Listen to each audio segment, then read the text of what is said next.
Well, good afternoon, everyone. Welcome back. You know, the earthquake Richter 8 that shook the world was the invention of MOOCs. And we're going to hear about that from one of the key originators of that, Dr. Anant Agarwal, who's the CEO of edX, which is co-founded by MIT and Harvard, I think in that order, and with a large collaboration right now by the universities. edX is an online learning destination founded by Harvard and MIT, and he taught the first edX course, and this made headlines around the world. Maybe many of you have heard about it. It was on circuits and electronics. It drew 1,000. It drew basically 155,000 students from 162 countries. That's incredible. The student body at MIT is 4,000 undergraduates and about 6,000 graduates, so it's orders of magnitude more than we have on the MIT campus. He has served as director of CSAIL, which is MIT's Computer Science and Artificial Intelligence Laboratories, professor of Electrical Engineering and Computer Science, course 6 at MIT, its most popular undergraduate major. He's a successful serial entrepreneur, having co-founded several companies, including Tilera Corporation, which created the Tile multi-core processor, and Virtual Machine Works. He won the Morris Wilk Prize for Computer Architecture and MIT's Smullen and Jameson Prize for Teaching. And this is the most interesting thing. I mean, a lot of interesting things on his brief bio, but we got to ask him about this. He holds the Guinness World Book of Records for the largest microphone array. And I'd like to see a picture of that and how many microphones were there. He's author of a textbook, Foundations of Analog and Digital Electronic Circuits. Scientific American selected his work on organic computing as one of the 10 world-changing ideas in the year 2011. He was named in the Forbes list of top 15 educational innovators in the year 2012. He's a pioneer in computer architecture, member of the National Academy of Engineering, a fellow at the American Academy of Arts and Sciences, fellow at ACM. He claims he still hacks a little bit in his spare time on something called WebSim. And he holds a PhD from Stanford and a bachelor's degree from IIT Madras. So it's a great pleasure and honor to introduce our speaker for today. Anant, welcome. Thank you, Rick.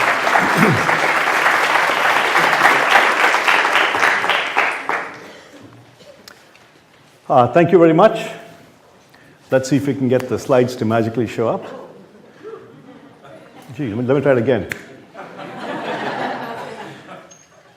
I guess I have to do it an odd number of times. Somebody has hacked into it. Must be that. So as we begin, it's a real pleasure to be with you all today. LINC is one of my favorite conferences. It brings together people from all over the world. I just met a couple of folks from Russia and another colleague from Pakistan. And it's a real, just an amazing group of people that gather to talk about education. Am I distracting you, or should I? No, please go. Okay. Do whatever you need to do. Okay. I mean, I can't do two things at the same time. I can't talk and write at the same time. So on a chalkboard, I just cannot talk and write at the same time. And the beauty of online, by the way, just as a little side thing, is that what the video editors can do is, you talk and then you write. And then what the video editors can do is actually make the writing juxtapose with the talking and slide it together and reduce the length of all the videos. It's absolutely amazing. And the number of people who've accosted me outside and told me, said, wow, how come you're able to talk and write at the same time, particularly when what you're saying is not exactly what you're writing. And so it's called Larry Gallagher and his team that can make these pieces of magic happen. So what I wanted to brainstorm about today was how with MOOCs and online learning, we have been innovating and increasing access to education, but at the same time, we're at a point in time today where innovations aside, we now have to worry about integrity as well. When something is a curiosity, so take for example, look at Facebook or search on Google. as long as it's fun and somewhat productive and so on, you can be a bit laissez-faire. But when the stakes are high, so for example, in recent times, MOOCs have begun to translate to credit and to advancement and acceleration of degrees on campus. The moment you talk about credit, the moment you touch degrees, suddenly MOOCs have to grow up. I call that crossing the sonic barrier, so to speak. You hear a loud boom around the world. And to cross it, MOOCs really have to grow up in terms of integrity. You cannot be laissez-faire about cheating. You have to make sure you hold people accountable. And so in today's talk, I'll talk about both accountability, integrity, and also innovation. And how do we balance the two? And how can we innovate in a way that we increase access while at the same time we also make sure that that people can have a high integrity experience with the whole MOOC environment. So the main theme of the innovation part is increasing access to learning for everybody around the world. And here the key is that when we bring technology into education, you end up with you end up with mechanisms that can scale to very large numbers, particularly because of the zero marginal cost nature of what technology and the internet can do for you. So I'll talk about zero marginal cost a little bit in terms of innovating and increasing access. In a traditional classroom, every new student occupies a seat, takes up real estate, and you know how much 1 square foot of real estate is worth in Cambridge. It's a lot. At the same time, online, by innovation, we can make each additional learner be virtually zero marginal cost. And when that happens, we can scale to very large numbers.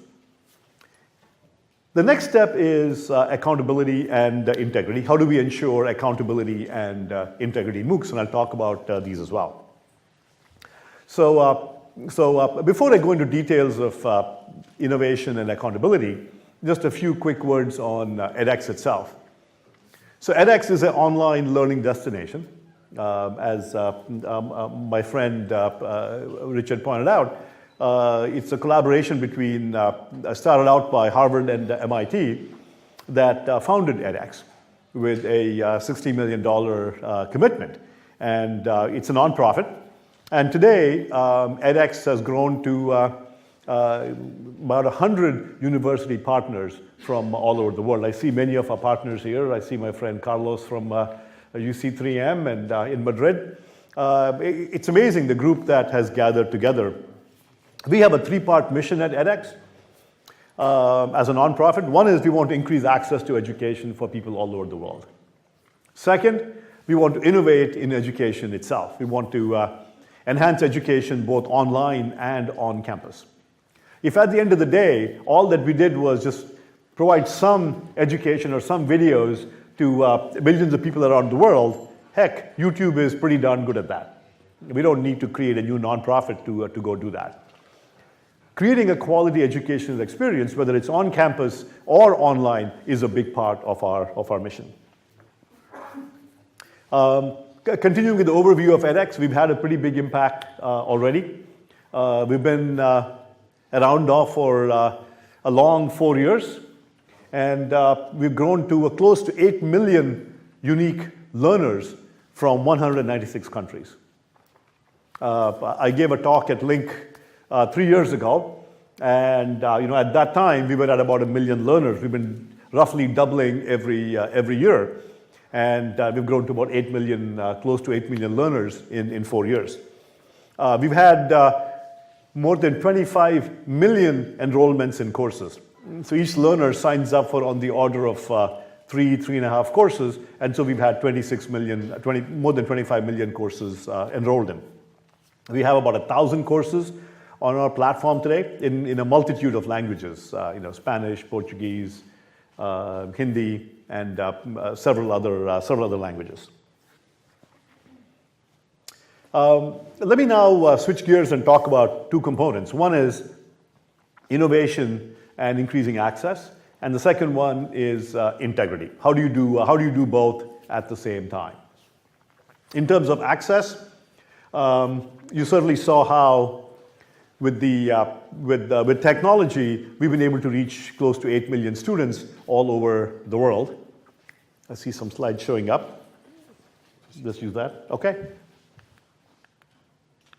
So as I said, that we'll talk about innovation, access, and talk about integrity at the same time. In terms of access, you saw the example discussed earlier, which is that when we launched the first course on edX from MIT, we had 155,000 students from 162 countries sign up to take the course. Now, this is an example of zero marginal cost. We really did not care how many people signed up because with the internet and with technology, any number of people could sign up. There was no issue in terms of the numbers. Even when the course was done, close to 7,200 students passed what was a MIT hard course. This is a hard course. It has differential equations as one of its prerequisites. So this is hard. And so these numbers really are a testament to the near zero marginal cost that technology can afford to learning. The numbers aside, here are some of the learners from edX. Just an incredible stories. One of my favorites is, talking to a colleague from Pakistan, is Khushbakht, the top left-hand corner. Khushbakht is from Peshawar in Pakistan. She's a housewife. And when she writes to us saying that when she was in her 9th grade in high school, she got married. She was married. And then she could not continue her studies. But today she's in the mid-20s. She's discovered edX courses and she's now gone back to her education, and she tells us she's got a very supportive husband and she's learning again. And she was signed up for Justice from Michael Sandel from Harvard.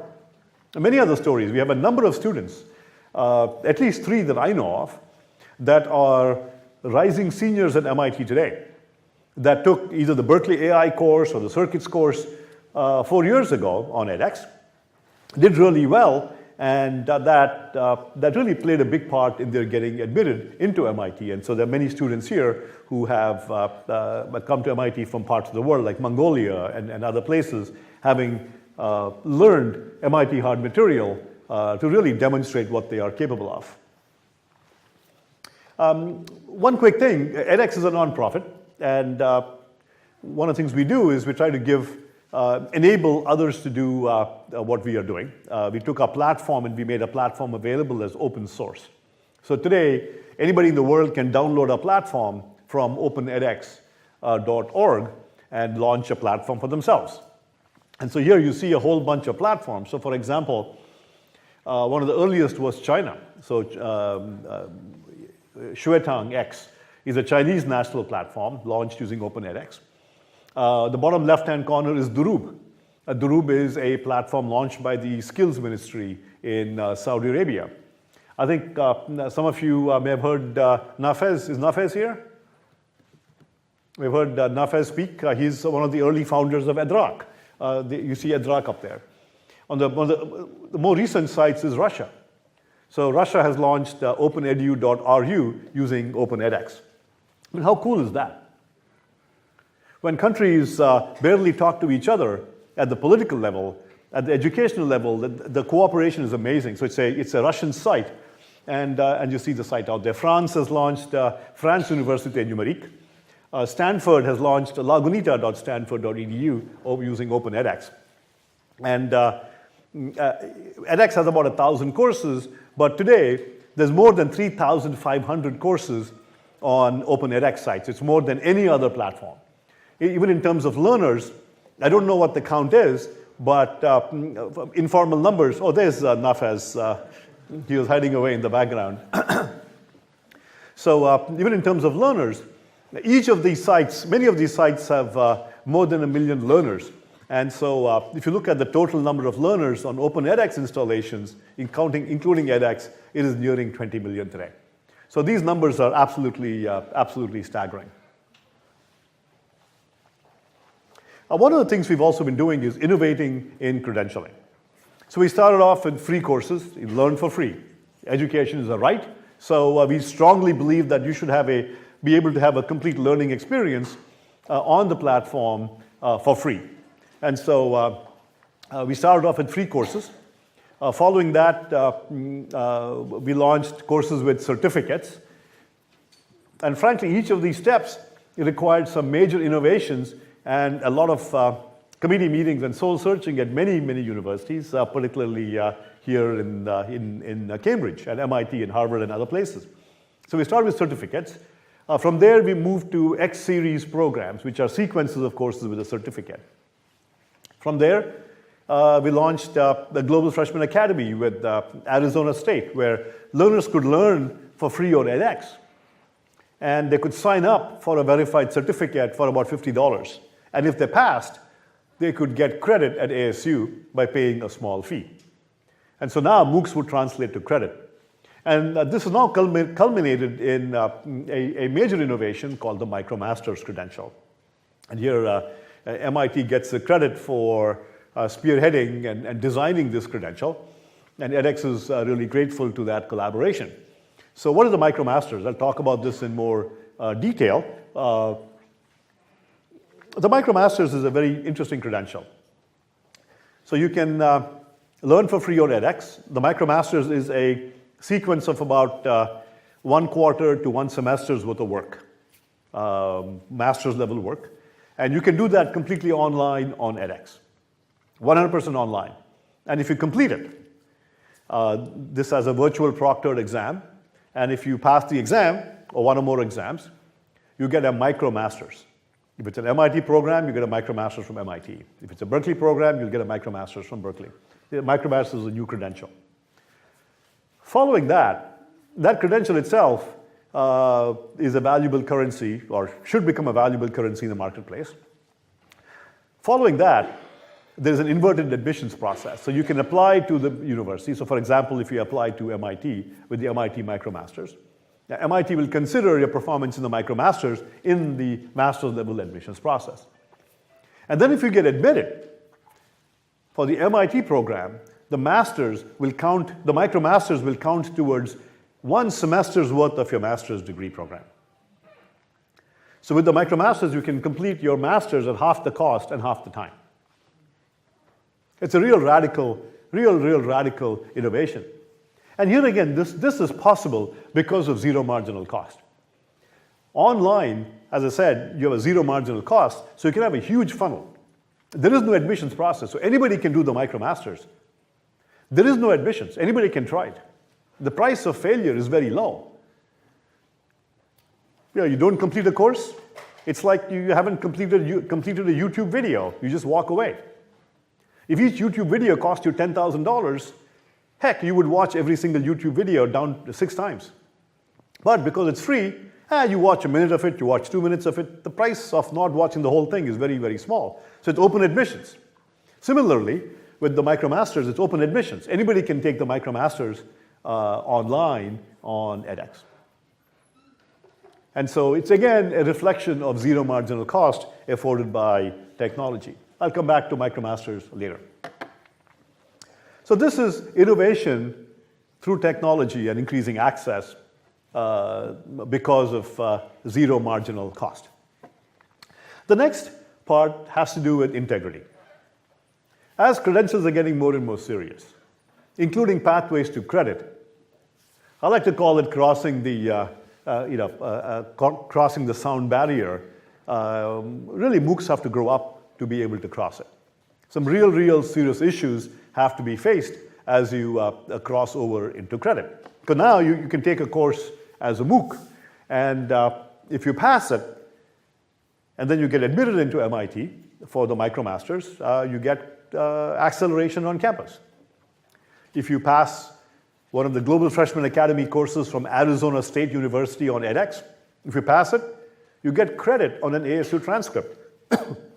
That's a big deal. So we have to ensure that there's no cheating going on. We have to ensure the integrity of the testing process. So we've been innovating tremendously in this area of integrity as well, and the last year has focused very heavily on it. So I'll give you some examples of innovations. One very simple thing is just imagine online, you have an exam sitting there. And there's always a danger that when an exam is sitting there, that, heck, I can come in and I can try different times, I can talk to other people. It can be real challenging. So just as one example of what we did, we introduced timed exams. So now when you start an exam, once you click start to see the exam, you have a time window when you want to complete it. And the exam is only visible during that time window. It just doesn't stay there all the time. Another example is randomized problems. So that everybody doesn't get the same exam, we have randomized problem banks in exams. We can also randomize within the problems, including randomizing numerics and so on. One of the big ones is virtual proctored exams. So you're all used to physical proctoring. You sit in a big room and the TA or professor walks around. There might be 100 or 1,000 people, and the TA walks around and proctors the students taking the exam. What we've launched on edX now, it's been running for about a year, is called virtual proctored exams. I'll talk about virtual proctored exams in a little bit. And I'm convinced that this deters cheating. I'll talk more about virtual proctored exams. The other one is peculiar to online, where a person can sign up with a couple of accounts, and some neat innovations out of MIT by Ike Chuang and others, where they developed an algorithm and software to detect this kind of cheating where you create multiple accounts to harvest the problems. So let me talk about virtual proctoring. This is a real key part to when you transfer your success in the online world into the on-campus world. So here's how virtual proctoring works. Let me acknowledge there are many companies that routinely do this today. Many universities give full degrees online, and they all use this technique. It's a very solid technique. The idea is, just as in a physical proctored setting, one TA proctors 100 students. Can you virtually proctor a student while they're taking an exam? That's virtual proctoring. Here's the idea. So I'm sitting in front of my laptop taking the exam, and the webcam watches me take the exam. So first of all, I have to verify that I am who I say I am. So I have to say my name and show a government-issued ID. So that confirms that I am who I say I am. So my brother is not taking the exam for me. Then, as I begin taking the exam, the webcam is watching me and records the entire exam. My taking the exam records the video. So just the fact that I'm being watched and a video of my taking the exam is being recorded, that in itself, one could argue, is sufficient. Because now, my taking the exam that video has become a permanent part of my exam video, of my exam. So not only they have my exam, but there's also a video of me taking the exam, and that becomes a permanent part of my record. And so let's say, I cheat, and there's a video, and then I stand up to be the independent Republican candidate for president. Heck, someone can go back and watch the video and say, aha, Anant did this, in his quantum physics final exam. So just that existence of that video is just a solid deterrent. Now that said, the video is sent up to the cloud, and then with Software Secure as an example, there have hundreds of people. This is called it's called think of it as remote proctoring. There are hundreds of people sitting in cubicles that actually watch these offline. The videos are compressed and they actually watch these offline. And these are experts. They can tell when someone's cheating. If someone's constantly looking down or groping beneath the table for piece of paper stuck with chewing gum or talking to somebody else, they get caught. So we've done thousands of these already. And in our ASU credit-based courses, we've actually caught 4 cheaters. In fact, one particularly clever person came in to take the exam wearing Google Glass. That didn't get very far. There's another example which was a false positive. They were flagged as a cheater, and then we looked at it later. Turned out the student's mother came by offering him a glass of milk during the exam. And the rules clearly say you cannot have any other person come by, either speak to you or come close to you. It's recording the video, the sounds, it's scraping the screen, Another person was searching Google for the answer, and screens are being scraped. So this is very sophisticated technology, and here we use technology to prevent cheating. And this is just absolutely rock solid. I'm very, very confident that this works. The other thing is that, in many respects, achieving high integrity can sometimes be at odds with zero marginal cost. So take, for example, virtual proctoring is not free. It costs a small amount of money. So what do? So what we've done is that we come up with a way by which things that cost a fair amount of money can be separated from the learning experience. So here's an idea. So what we launched on edX is the concept of cohorts. A cohort is a way of taking the large MOOC population and dividing a subset of them into a cohort, like you see in that picture. So you may have 155,000 students taking a circuits course, but you can divide up some people into a special cohort. And in that special cohort, you can give them special services, you can give them different content, so you can do a few things. So here are some examples. So what you can do is for people that sign up for a verified certificate, indicating that, look, I want credit, or I want the MicroMasters, and they pay a small fee. So when they pay a small fee, they get put into a credit cohort, or a extra services cohort. And only the people within the cohort get to take the virtual proctored exam. Those who don't pay and have a free experience, they just get to take the course. And if in a free experience, it's meant for you to learn, there is no certificate. If you want to cheat, you're welcome to, whatever. But on the certificate track, where you're getting something, a credential, then you get virtually proctored. Another example, we have a philosophy course running from MIT, another English composition course from Arizona State, where in the English composition course, the professors felt that completely online grading of essays wasn't sufficient for them. We used peer grading and other techniques, and they were not comfortable with it. So we integrated hand grading into electronic peer grading. And only those who are in the cohort, the credit cohort, get the hand grading. Hand grading is expensive. And finally, creating problem banks is expensive. I know. We just created, over the past year, 4 times as many questions for our exams as we really need. It's expensive.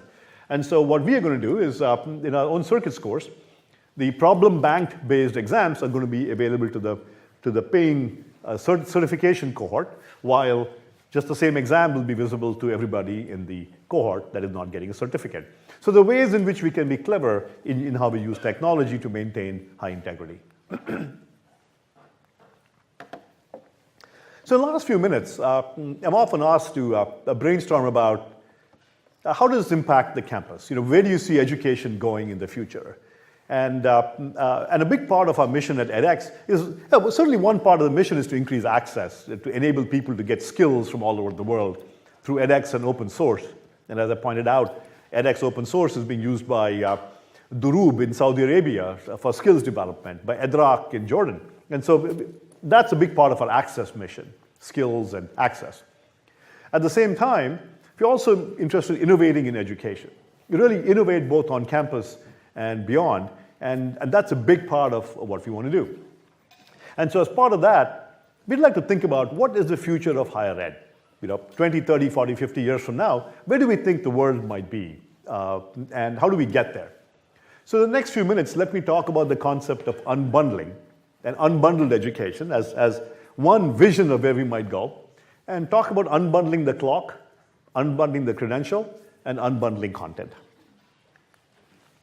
So in terms of unbundling, in terms of the first couple, unbundling the credential and the clock.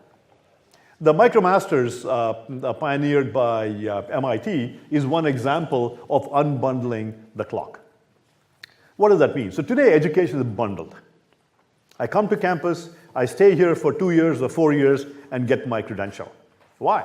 Whoever said that age 18 was the magical age, and then you study for 4 years and then never study again? Whoever said that? Today, as people live longer and longer and technologies change every 10 years, people need to become continuous learners. So unbundling the clock might be a very helpful concept. And the idea of unbundling the clock like with the MicroMasters, is you complete about 6 months, 1 quarter to 1 semester's worth of content at one time. And then at a later point in time, you may go on for a master's and you get to do another, the remainder of it on a campus. So that's unbundling the clock. Unbundling the credential. Again, to be able to mix and match, to be able to get a MicroMasters as an example, and then complete a master's on campus. Again, this is the concept of unbundling. A particularly innovative use of unbundling is unbundling content. So today, what do we mean by unbundling content? So today, when you go to a university, again, all the content comes from there. The professor is from the university, the TAs are from the university, the students study there, the professor gives the lectures. So it's completely bundled, and that's how campus education works. One of the things we did a few years ago was we did an experiment with San Jose State University in unbundling content. So what we did there was, this was a circuits course taught at San Jose State University, taught by Professor Khosrow Gadiri. And what he did was he began using content from an MIT course on edX. And he would ask his students, he unbundled the content. He would point his students and say, look, go and get the videos and the exercises and the virtual labs online. And then, this is the actual picture from his class. In class, he would bring them to class, and in class, he would ask them if they had any doubts. He would answer questions. He would form teams of 3 and give them mini quizzes and have them work together in teams. So he focused on teamwork and challenging the students within the campus class. And by doing so, the results were absolutely staggering in this model of how he was innovating on campus. Traditionally at San Jose, this course, the circuits course, is a required course of all engineers. And the failure rate for this traditional course was 40%. In this blended model course, the failure rate dropped from 41% to 9%. And this was in fall of 2012. And then he repeated it in spring of 13, fall of 13, and spring of 14, similar results each single time. And not only that, the enrollments kept growing in this blended class. It was popular with students, and the success rates were much higher as well. And just to show you that outcomes were staggeringly better as well. So here's an example. So he published a paper, and you can go look at his paper in ASE 2014 by Gadiri. So what you see up here is, I just picked, there are lots and lots of charts in the paper, just the grades in one exam. So he had 4 sections. 3 sections were the traditional sections taught by instructors. 1 section was the blended online unbundled content version. So the red curve, so I call this the educational redshift. So the red curve is the grades distribution for the traditional sections. It's a typical bell curve that you see from 0 to 100, and you see a bell curve. But in the blended section, remember, you don't come to class and spend 1 hour in class. You can spend as much time as you want to learn the videos. You can rewind them. So you're dilating time. So in a traditional class, your time is fixed, and your grades take a bell distribution. But in the blended version, he dilates time so people can spend as much time as they want to learn because they have the videos and the online exercises. And then what happens is that because people can spend as much time as they want to gain mastery of the material, notice that the blue curve is the grade distribution for the blended class. It gets pushed to the right, and there is more of a spike. And again, one way of justifying this or rationalizing this is when time is fixed, grades will have a distribution. And when time has a distribution, according to how much time you want, then grades are going to have a narrower spread. So I thought this was a very interesting result. And so many, many experiments like this can improve campus as well. So with that, let me pause, and I'm happy to take a couple of questions. And so I'd like to pause with this provocative question. Is the future of education unbundled, where everything coming from the same place will we be able to mix and match in a more flexible manner, either in time or place or in credential? Thank you, and with that, happy to take some questions.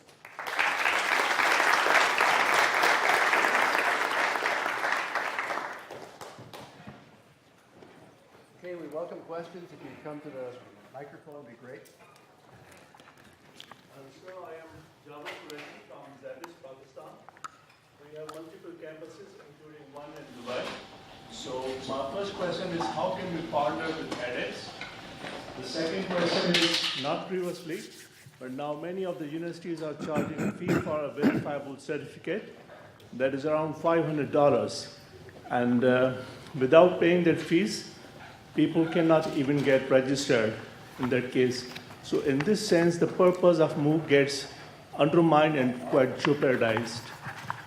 The first question is, how can universities get involved? Now, edX is a small nonprofit. We may have a large reach, but we are still a small nonprofit organization. So we can't work with everybody directly. So we work with about 100 university partners, and we're not growing the number of universities in a big way. What we've done instead is release the platform as open source, so that anybody can take the platform now and form their own consortia. Many countries have adopted it. As I said, Saudi Arabia has adopted it. Jordan has adopted it. The Queen Rania Foundation for Jordan launched EDRAC. Russia, China, Korea, Japan, Taiwan, France have all launched national platforms using OpenEdX. So that would be one way to think about doing it. There's also a large ecosystem of partners who can help you launch your own platform. In terms of cost, on edX, I realize that many MOOC players have now begun to move away from the free mission. Particularly, pretty much all the for-profits have pivoted and now charge for courses. Some of them completely charge, and some of them will give you free videos, but you've got to throw coins into the coins in if you want to access a homework or an exam or something like that. So it's coin-operated MOOCs now. On edX, we are committed to giving you a free option. And so on edX, our MOOCs, there's a free option. You can complete the entire course. You can pass the course with exams, all on the free track. If you want a certificate or you want extra services, then you get put into the paid track. But there is a free option so people can learn and they have a complete learning experience. Yes, sir. Yes, from Latin America, basically, what is the option to have the edX courses with subtitles or something like that? Because, for example, in Latin America, we have been using TED Talks, using the material from a TED Talk at the beginning of a class in a university, and then the change of the student's mind is changing great. How could we have the MOOCs from edX with subtitles in Spanish and Portuguese for Latin America? How we need to make an agreement to have that ready? So we have, so our platform has transcripts in many languages. And of course, a majority of the courses are in English. But many courses have transcripts in Spanish, Portuguese, Chinese, and other languages. It's expensive to create multi-language translations. And so when universities create these courses, for many of the courses that are of great interest in Latin America or China, the universities work with us to create the transcripts. But it's expensive. As they say, it's a mere matter of funding. If there's enough funding available, we can create multiple transcripts. But funding is the issue. It costs about $3,000 to $5,000 to create one language transcript for one course in one language. But we have the technology, and we have many courses in Spanish as well that you can take, particularly from our partners in Madrid and Valencia and other places in Spain. Also, we have a number of partners from Latin America, from Guatemala, from Colombia, and Mexico, and other countries. Thank you. Thank you. Hello, I'm Hila Azadza from Chiron Open Higher Education. Thank you very much for your presentation and also sharing the vision that you have in terms of the long-term development of higher education. And what I'm very interested in is, how do you think we will get there to this notion of unbundling education and also persuading eventually the universities? Because my experience so far is that we're still in a very traditional and conservative field here when it comes to the landscape of higher education. But how do we really get there? What would be your take on this? So it's a great question. How do we get there? edX has chosen an approach that's working in partnership with universities. One could have taken a different approach, which says, okay, to heck with universities, go off and do something, and then let's explode the universities. Our approach is very different, which is How do we work collaboratively with universities? And frankly, the MicroMasters, pioneered by MIT, on which we collaborated, is just a brilliant approach whereby you can unbundle education in a way that is completely synergistic with universities. I think we need more universities to take risks. MIT has come forward and done that. We presented MicroMasters to all edX university partners, and they're all absolutely enthusiastic about it. So we'll be launching a number of MicroMasters from a lot of universities in the near future. I would just ask more universities to take a little risk. And the funny part is when you talk to a university, and I've had a chance to do that in a big way as part of my role at edX, when you talk to faculty, the faculty will point to, oh, the university administration is not moving fast enough. You ask university administration, they will say faculty governance is keeping us not moving fast. And you talk to faculty and university leaders, they point to accreditation agencies like NEASC as not being innovative enough. You talk to NEASC and they say, heck, we're looking for innovation. So NEASC was really, that's the New England Accreditation Association, was really excited by the MicroMasters and MIT's leadership. So frankly, this is one of the situations where everybody's saying, look, it's somebody else. No, just go do it. Everybody's ready for innovation. Just do it. This reminds me of one of the logos of MIT. Don't ask for permission, ask for forgiveness. He said that. I think the three that are standing will be the last three questions, okay? From Russia, with love. Okay. Thank you. Okay, so my question is, well, there's a lot of options right now with courses, with edX courses, different other courses. So it's even, again, it's like internet is getting huge. So my question is there anything that is done for, for people to help build their individual learning path, like in terms of advising, consulting, like which course to take and things like that? So great question. How do we create within, say, a MOOC system like edX, advising and other roles? And frankly, the concept of cohorts, where people that pay a small fee get put into a cohort for extra services. Frankly, I think that is an amazing mechanisms created by our teams that will enable us to begin offering services like this. So now if you pay $50, heck, you can get extra support. And I'll give a shout out to my colleague from Berkeley, Armando Fox, who launched a small company called Mentiv. And they provide mentoring and study group support to students for those who pay a small fee. And they're piloting that with a couple of courses on edX. So the number of these pilots happening. And very soon you can imagine, you pay for a verified certificate, and bundled in the cost of that is guidance support and so on. And people are willing to pay a small amount of money for these extra services because they cost. So we are quite excited about that. Yes. My name is Tanya Wahlberger. I'm from Brown University. You talked a lot about maintaining integrity in online courses, more from the angle of relating to preventing people from cheating, virtual proctoring, all that. I'm curious to know, could you talk a bit about maintaining the integrity of the content on the platform?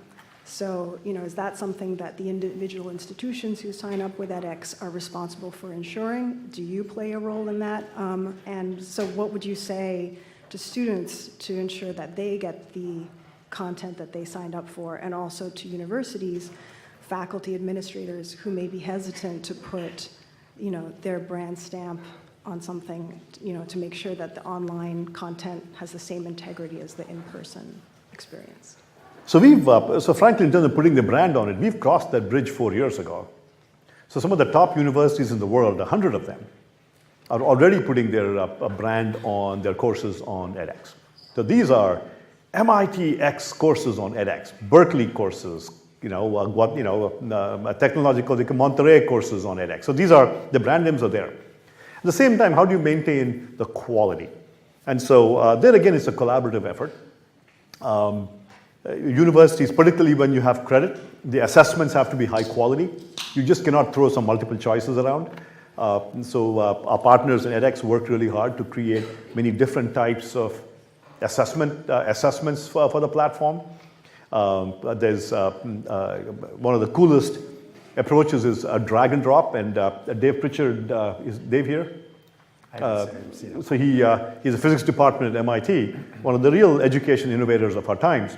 He's been studying drag and drop versus multiple choice in terms of learning outcomes. And he shows that for the same problem, you pose the same problem as a drag and drop problem, it's the learning outcomes are much better. So a lot of innovation happening in quality. And finally, edX, this is not something we publicly put out there, but edX has something called the MDC, MOOC Development Checklist.